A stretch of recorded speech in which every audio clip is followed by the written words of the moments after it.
Hello and welcome back to the XQ Workflow podcast, Go with the Workflow, where we simplify operational compliance and explore how great organizations turn complexity into clarity. In today's episode, we sit down with Robin Rice, Director of Global Technology and Compliance and Innovation at a company with over 30,000 employees worldwide. Robin shares her journey from procurement to risk management and how she's learned that success in compliance isn't just about controls and checklists. It's about building relationships that foster trust and enable innovation. We dive into what it takes to build a global risk program from the ground up, why asking what does good look like can transform team engagement, and how to bridge the gap between technology, compliance, innovation, and human behavior. If you ever thought of compliance as a blocker, this conversation will change your mind. Robin shows us how to turn risk management into a strategic enabler of progress, one relationship at a time. Let's dive in. Hey, Robin, welcome to the podcast. Awesome. I'm excited for the conversation. Thanks for joining today. For the listeners who don't know you, could you give a brief introduction of yourself and what you're up to today? Sure. Robin Rice. I'm a Director of Global Technology and Compliance at a company. We've got over 30,000 employees and offices all over the world. And I've been at this company a little bit more than 9 years, about 9.5 now. That's a really good stint and just a few people, right? Yeah, just a few. No, that's awesome. So I'm sure with that many people, there's lots of complexity, lots of herding cats, so to speak, just because it's hard to Right. get that many people aligned in one direction. Yeah, and being global, you've got all these different cultures, right? The ways of working or belief systems and different things. So Mhm. it definitely can be complex at times, but that's what makes it interesting. You get to know so many different, characters around the world. So it's a great company. That's awesome. That's awesome. So you said you've been where you're at for 9 years, which is great. That's a good stint. Have you always been doing risk, or like how'd you get started? No, no, actually, the majority of my career has been in procurement. I went from entering purchase orders into a system to negotiating, and then a big piece of that also has been around supplier relationship management, which is actually how I landed here at the company I'm at. Is this was my third time at building and launching a supplier relationship management program at an organization. And so I came here to do that for North America, and it's been really good. And actually, how I ended up transitioning is it wasn't so much the skills around risk management versus problem solving, because I'm pretty good at problem solving and building those relationships. And so one day I had sat down with one of our leaders about one of the programs that we had for third parties, but it was third party risk. And I felt like I could probably, offer up some good input or be part of that team. And so I sat down to talk to this manager or leader that we have here, and he said, actually, the person that is managing that is leaving, and we don't have much built around it anyways, but he's going to another role. So I remember going back to my desk and thinking to myself, I had been wanting to get out of procurement because I had spent many, many years here. And how could I do that? What else was I interested in doing? And I love this company. I want to stay here to do that. And so I went back and sat down and talked to him about it. And that's how I landed in this role now. So I've been doing risk management for almost 5 of those years that I've been here. But it was about the relationships that I had previously and them knowing what kind of work I did. I didn't know anybody coming to this company. So it was just from the ground up building all of these relationships with leaders. That was my role, is go out and speak to leaders, speak to teams about, what they wanted and things like that. So it was a great opportunity. Ironically, the people that I interviewed with, I had good relationships with because it's a Mhm. totally different team, right? It's moving from procurement to technology.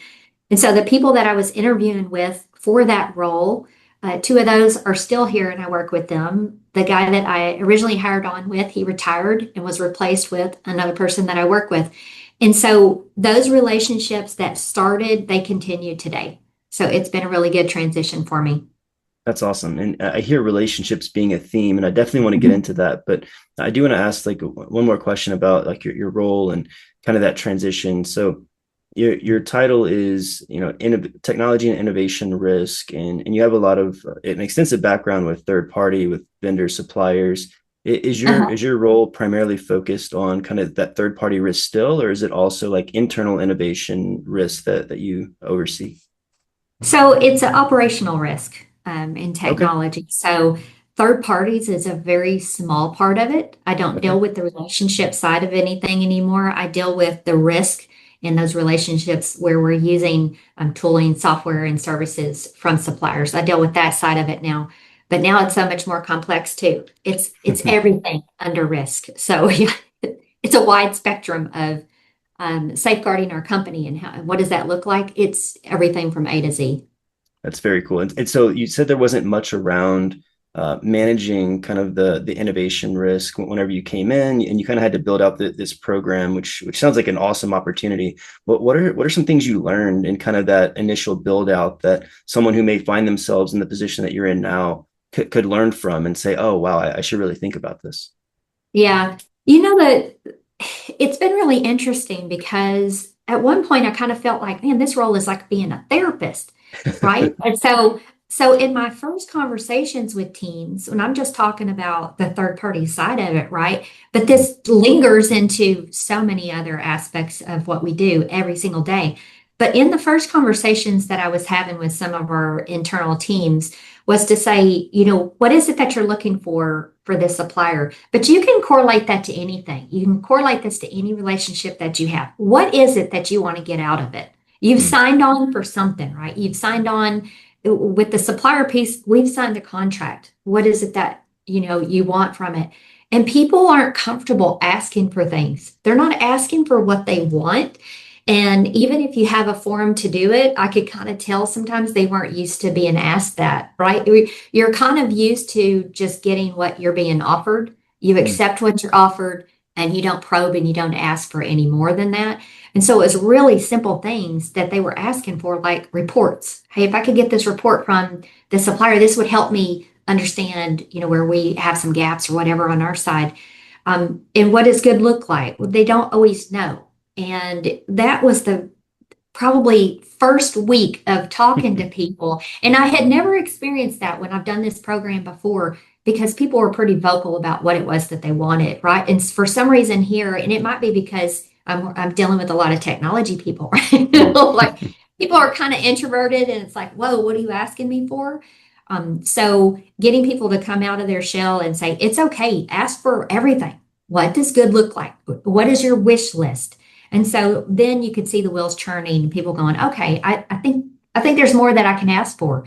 And so from a supplier's perspective, if we're asking them to train our people on their software, all the things that they're offering, because companies will, you buy one thing, but you get a whole package, right? You have access to all of these things. How can we take advantage of that?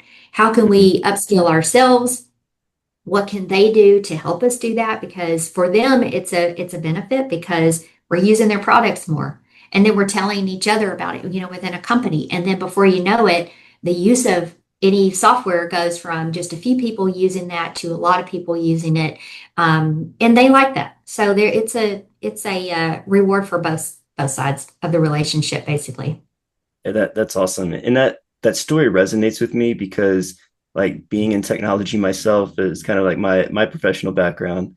Like we hear kind of the stories of, oh well, compliance and risk, they're just trying to like shut it down. They don't want to let you do anything. And so I think a lot of times like we get guarded of like, oh well, Yeah. we're just going to hear no. But I've worked with great compliance teams where it's been a partnership and it's like, no, we want to enable you to drive the business outcomes. We just want to make sure that we're putting the guardrails up so we don't unnecessarily expose ourselves to risk. So Yeah.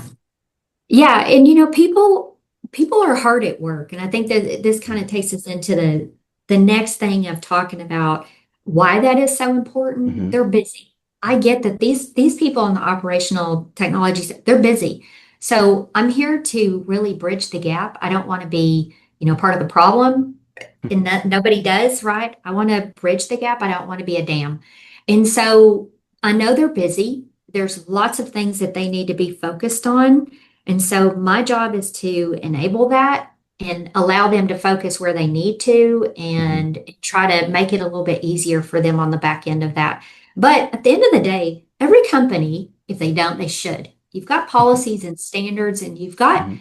guidelines that you should be following, and they're there for a reason. So, what we do a lot of is we work very closely with our security team. And so, where we see there might be a risk, what do you think Mhm. of this? This is what they're wanting to do here. Then we do a risk assessment and we determine just how much risk is there. What kind of access could be out there? Is this an externally facing application that somebody could access? What is it? And then as we move to the cloud, people are using AI. There's tons of things that we have to consider, and there's unknowns out there too. So everybody doesn't know everything. And being an innovative, very, very innovative company, that's actually what I came here to be part of too, is that innovation is we don't want to stifle that. We want to encourage it, and we Mhm. do, but we've got to make sure that we're not going outside of the bounds that could put us at risk. It's not only a risk to, our clients, but we've got consumers Mhm. and we're consumers too. You and I are part of that pool of consumers that could be impacted by a breach. So we've just got to be smart about how we work and work smarter, not harder. And we're trying to, like I said, bridge those gaps versus being an obstacle or be a dam in their way of producing those innovative results. Yeah, I love that approach. And I think the big takeaway there is like if you find yourself in that position where you're trying to set up an innovation risk program, it really starts with relationships and making sure that people know that you're there to help them and support them and not be, like you mentioned, a dam. You want to be a bridge to the company's success and their success. Yeah, yeah. And building that trust has been a big factor. Hmm. So in my role, I'm dealing with hundreds of people all the time. Like every day is a different day. We don't know what's going to come up today that we have to address. And so you've got only a little pool of things that you're dealing with, like, yeah, I know I have to do this you don't know what's coming. I don't know what's coming by the end of the day. What could be out there for me to help somebody solve? And it's really nice when people come to me and they say, well, I know you'll find an answer. If you don't know it, you're going to go find an answer. If you don't know it, you know who to talk to help us figure this out. And so, because we've built such good, strong relationships of trust, I love hearing that. I love hearing when they come to me. Our senior leaders do it. Our people that are, 5 layers down do it. I'm always interested to hear what type of things that they're facing because sometimes it's brand new, and other times we can say, "I tell you what, we're going to do. We're going to do this, and how quickly do we need to turn this around? How much risk do we really need to worry about here?" So that's a good thing. And, there's so much, I don't want to say turnover, but you've got new people coming into a company. You've got Hmm. those that'll go to other roles. You've got to have some of this is standard, right? So we've got processes and checklists and all of these guidelines in place for a reason. And when they're busy, they've got 50 things to do, right? They got a lot of things to do. If they just need to do these two things today that have to be done today, I don't want to have to rely on everybody to go back and know exactly what to do. They only deal with it once every 6 months or once a year kind of thing. So we try to make those things very easy, but it is very, important that we have those documented because it Hmm. makes everybody's, life easier. It helps them through this process really fast. I don't need them to understand it so that they can go explain it to somebody else. I need them to understand it enough so they can action it today and we can move on. And they can move on. They got lots of other more important things to do. This one thing, it's super important, but I don't need you to understand it or be a SME in it, right? To be some kind of subject matter expert. So that's been an interesting thing as well because we've got so many people that we're, working with around the globe. Yeah, no, that's awesome. And I think that's such an important call out too. It's because like I think people in your role could get into this mindset of, like you're dealing with risk 24/7. It's like, well, how do these people not know this? It's part of their job. But you're spot on. Like there's so many other things pulling at people that are more frequently a part of their day to day than maybe something that they Yeah, have to deal with monthly, quarterly, semi-annually. And so yeah, having those systems set up to where they don't have to have these things memorized. They don't have to be a subject matter expert, but they have the tools or the people at their um, disposal sounds bad, but like at their Yeah. at their fingertips, I'll say, Right. Yeah. to be able to Yeah. access and be able to understand, like, okay, here's what I need to do.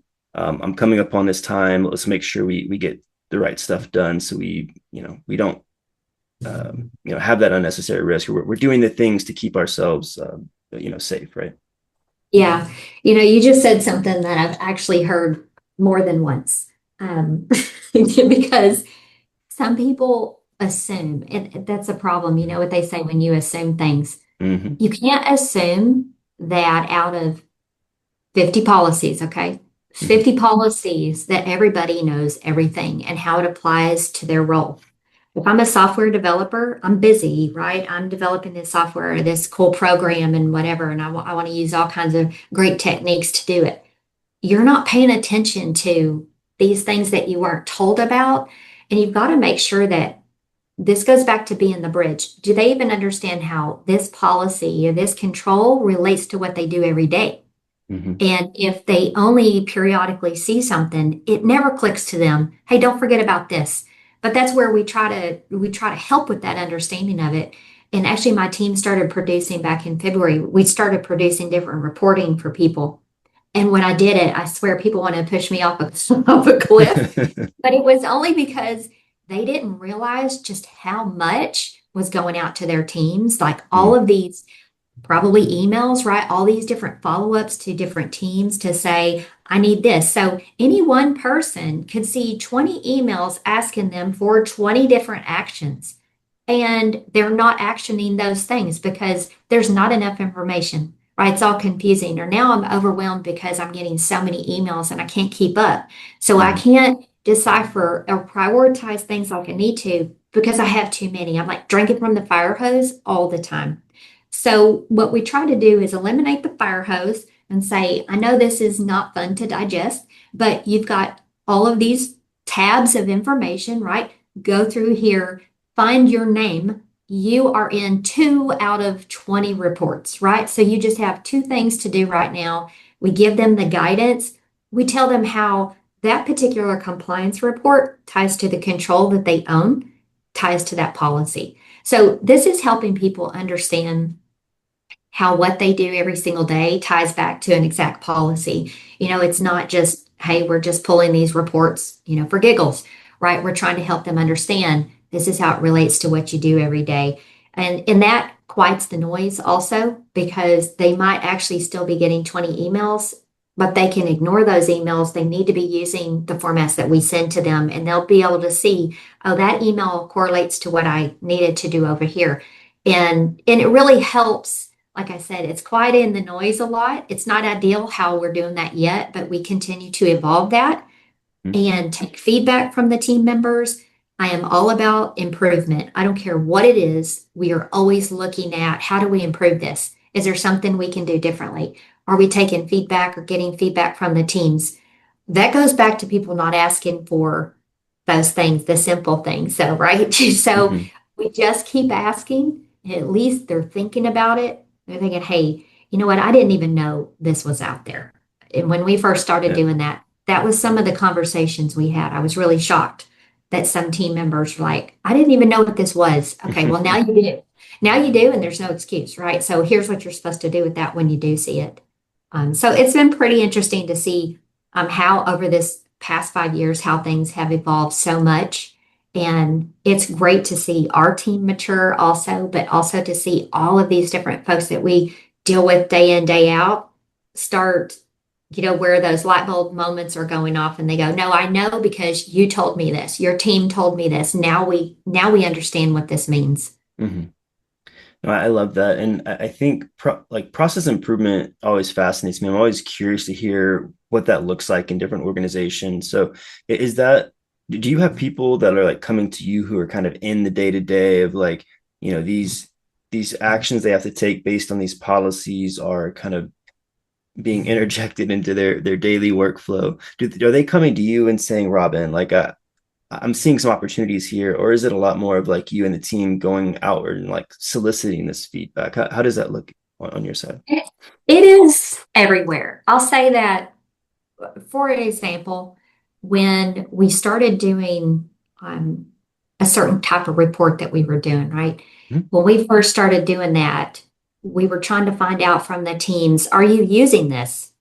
And when they've said, well, no, right, we have to go pull our own data because we need to see it just for our team. Okay, Mhm. we're going to take that back and we're going to change our process. We're going to pull this differently, or, maybe we extract the data the same, but now how we present it to you is going to look different. Right. So to me, that's a process improvement. We're making it easier Totally. for them. So we're always soliciting feedback. Like, does this work? Do you want something different? Is it within our remit to even do, right? And Mhm. if it doesn't seem reasonable, we're not going to do it. But that's one example. But there's also just constant. I'm always looking at what we do every day and saying, is there something we need to do differently? Do we need to do more of this, less of this, get rid of it, do it differently, Mhm. whatever that is. So it goes both ways. It goes both ways. It just depends on what it is. But I think I've always had that mindset. And anytime I see something that seems a little interesting, I start probing around. I probably drive my team crazy, to be honest, because I'm constantly like, should we be doing that? Because sometimes they'll say, hey, we're going to start doing blah, blah, blah. Well, is that time consuming? Is that more, is it efficient? Are we adding layers of difficulty for no value add? Right? We've got to be smart about what we do. We're not trying to just um, create little steps in a process that aren't really going to end up yielding anything for anybody but one person.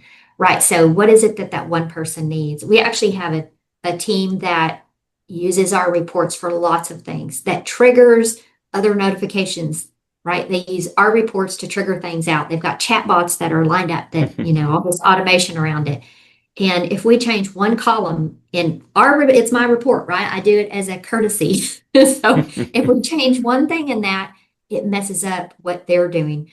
So with knowing that, we go, okay, we're not trying to make things complicated, but let's make sure that we're still doing what we need to do or what we set out to do in the first place. And that if their needs, overlap with what we're trying to achieve, we try to, work out what will work for both of us. So we do accommodate a lot of requests that we get. But again, I'm always looking at what are we doing? And right now we just changed some reporting and we're going dead silent on it. Let's see who's looking at this one. So do we need Nice. to continue doing it? Yeah. No, I think that's a great call out about process because I think a lot of process people can fall into a trap of like, how do I make this process as efficient or effective as possible? But I think it's wise to take a step back every now and then and say, is this the right process to begin with? Right. Yeah. I've always had this beef, like just internally, like in my own mind, is saying, okay, well, if this process we have is like fully optimized but it can only yield a full potential of like 60% of the total possible outcome that we want. And this Yeah. other process over here can get us to 90%. Well, it doesn't matter if we optimize this 60% process because there's opportunities to Right. get even more yield. So anyway, Yeah. I thought it was a good Yeah. call out. Yeah. Awesome. Well, Robin, this has been a fantastic conversation. I love the example of the report tie-in whenever you mentioned how like sometimes people don't know that they can ask for things and how you're able to go and say, hey, like, we can change this report for you if it's something that's not being super effective for your team. So I Yeah. I love I love the examples that you shared. I love how much you've emphasized that like risk is not counter to relationships. It actually requires deep relationships. I think there's so much the listener could get out of this conversation. So thanks for joining today. Good. Well, thank you for having me. I enjoyed it. Awesome. Thank you for joining us for another episode of Go with the Workflow, where we're all about helping organizations manage risk, operationalize policies into actionable workflows, and balancing risk with innovation. We're releasing a new episode every 2 weeks, so make sure to hit that subscribe or follow button. You could leave us a rating and review on podcast or like the video on YouTube if you're enjoying the content. And we'll see you next time on another episode of Go with the Workflow.